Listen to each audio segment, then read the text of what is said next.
we just got in and recorded every single day. How many hours do you do?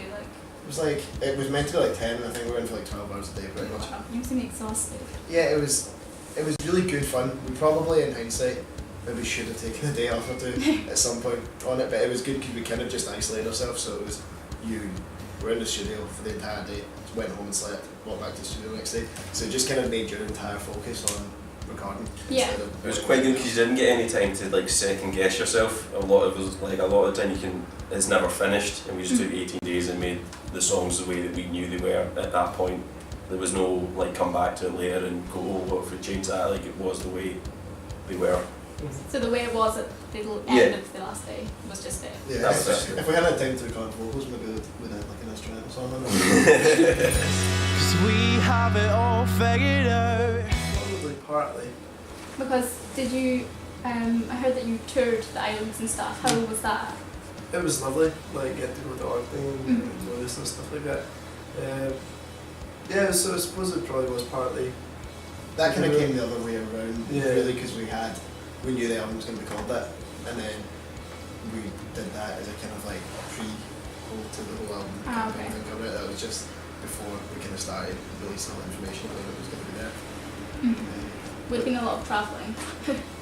A lot of ferries. A lot of ferries. I hate ferries. Especially with the seas. What was the one that was The crazy? one in Orkney was amazing. Like I love ferries. Like The one that we got one in the morning after one of the shows, and we went out with some of the other bands that were playing. We went into like local pub and stuff and sat there for a while. And we all were a bit kind of worse for weather the next morning, but we had to get up like 5 AM or something stupid to get this ferry. We all just found this bit, all fell asleep. But the way that the waves were rocking, we all had the best sleep ever. It's like, this is great. It's like getting cradled to sleep.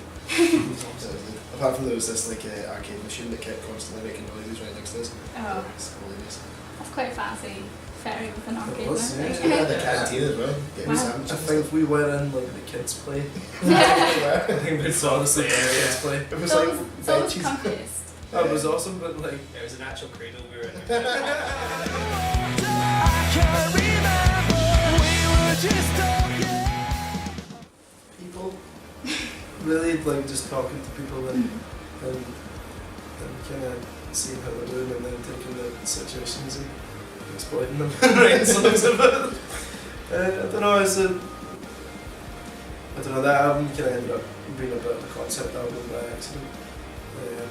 So hopefully another one will be another easy concept and it'll become really easy, but just anything really, just get inspired. I get inspired by people. Yeah. We don't go like listen to a song and say we want to write a song like that. I think it's very much like you see something like I take a lot of information from watching other bands play live and just like wow, that's really really cool. Or I wouldn't have thought of doing that way. So a lot of the bands we toured with like kind of unintentionally influenced. Yeah, definitely.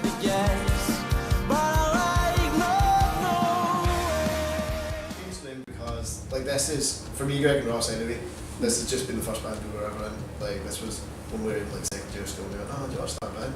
That'd be pretty cool. Okay. In fact, first year of school, and then we've just never stopped at that whole time.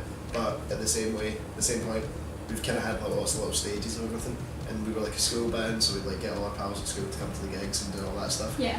But then once we kind of left school and we started wanting to take it a lot more seriously, it was time to kind of have a fresh start. So it was like get rid of that name, even though and kind of just start again-ish and take it a lot more seriously. And then like a year after we changed the name, Chris joined, and then that was like another refresh. That was kind of like the third stage of the band, which is what we're doing now. That's kind of taking it seriously and being all proper. Yeah.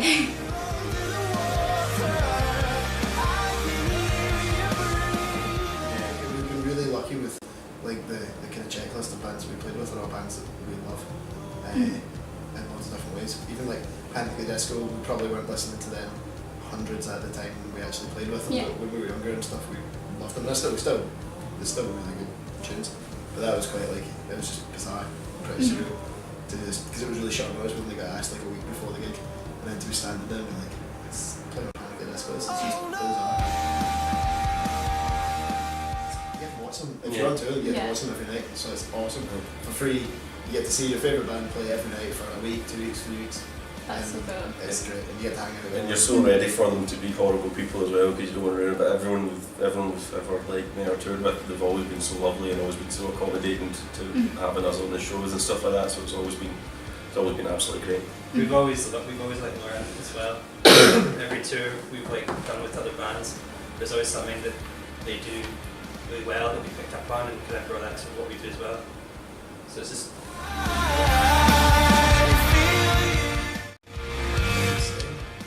Like,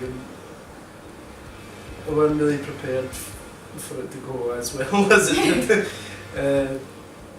Yeah, it was just we were just excited to have been offered to play that stage. Never mind, there'd be thousands of people turn up and watch it. So nerve-wracking. I remember we got down, kind of got down with the stuff and set up. It was maybe like 15 minutes before we went to play, and I kind of stuck my head round the side of the tent just to look in. And it was, because I'd been so nervous and been going there, and we looked out and there was only like 3 or 4 rows of people from the front. And I was like, oh, this is going to be rubbish. We're going to be playing this humongous tent with no one there. Went back and was like talking to everyone. Didn't look again until we walked on stage and the tent was like full.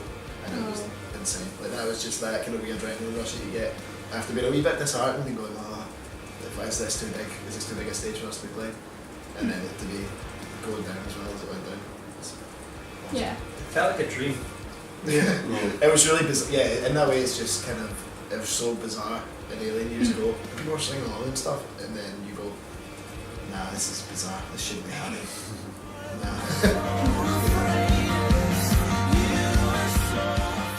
Loads and loads of fun. Yeah. The Rock Nest Festival was a beautiful, beautiful festival. It's a shame it's not. It doesn't seem to be happening again because it was such a great festival. I had a really, really good time there, and I guess it was the first. It was like one of the biggest, like the sort of biggest show we did that summer, and it was a real pleasure and privilege to be sort of put alongside some of the artists that were playing on that stage. And the weather was great as well. It was amazing. So Yeah. sunny. So sunburnt, I think. Yeah. I'm pretty sure we all got sunburnt. I'm pretty sure I'm still sunburned from Team Park. Go off in sequence. I think there's a special place in our hearts for Belladrum, Turn Heart Festival and Inverness. That's always something we go to it anyway, just because it's always got such a good atmosphere. Well, that was like this year. We were just going up to do a little acoustic session in the afternoon, and then kind of just enjoying the whole festival. That was kind of our way of getting to get to it, and we ended up getting a phone call halfway to Inverness saying Grandmaster Flash has pulled out.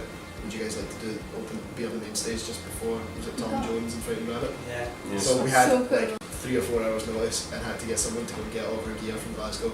It was in all different places everywhere. Chuck it in the back of a car, drive up, like so fast in Inverness. We had about 3 hours to do the whole drive from Glasgow. Did you have to think of like a set list and everything then? Yeah, like we had. Hadn't really We didn't practiced practice it. this. We got out like 5 minutes before we went on, and then it was Frightened Rabbit afterwards and Tom Jones. It's probably the biggest thing we've ever done. Completely practicing. But it was good. It was definitely more fun than you did the acoustic session as well. So successful day. Things we never really need.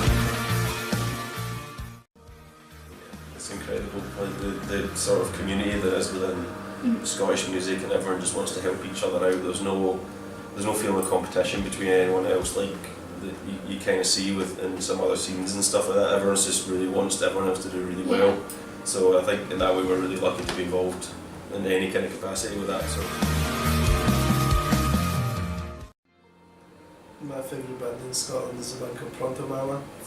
Oh yeah, they're good. Awesome. So I would say that would be my hot tip. Really crazy talented musicians. It's crazy good tunes. It's insane. They're my favourite. You got like Pride's obviously awesome. Oh yeah, they're really Doing good. well. Model airplanes are Model sponsored, Airplanes. mate. They're great. Great pop songs. La Fontaine's and stuff as well. My Wolves. Yeah, there's loads of bands there. All our kind of pals bands that are amazing. It's gonna be Naughty day, naughty day, naughty days. yeah. Next year we'll be doing lots of stuff. We're gonna keep it very busy hopefully. It's kind of a way to shake it up. But Do you think there'll be another album sometime soon? there will definitely at some point in the future be another album, but when it is, we'll see. Yeah. It's kind of something you just kind of keep on. We're still thought we only released the album in April like this. Yeah. So we kind of want to get to a lot of places. Like this is now October, and this is the first time we've been to Dundee or Aberdeen or Inverness since we've released the album. So there's still quite a few places that we want to go to. We want to kind of get that album out to before we start thinking too much about the second one. Yeah. But we'll get there definitely. Well, thank you for doing this interview, and I hope you have a good gig. Thank Thank you you very much.